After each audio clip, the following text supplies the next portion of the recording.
Mummy हजुर के बनाउँदै हो? आज चाहिँ त्यो छ्याङ बनाऊ क्या पुलुमको के को छ्याङ हो?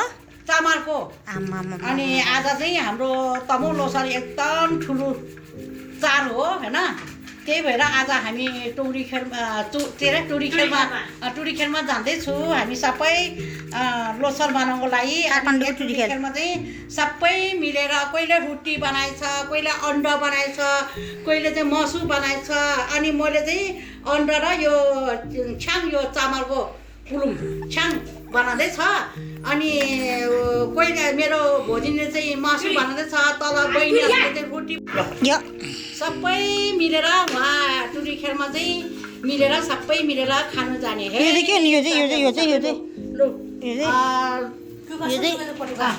यो चाहिँ पुलुम हाम्रो गाउँको को छ सबै के अरे एकै ठाउँमा जम्मा भएर खाने है साथीहरू ल ल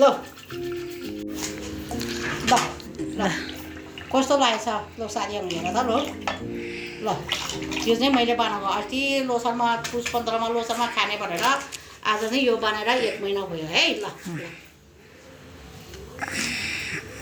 कस्तो छ मम्मी?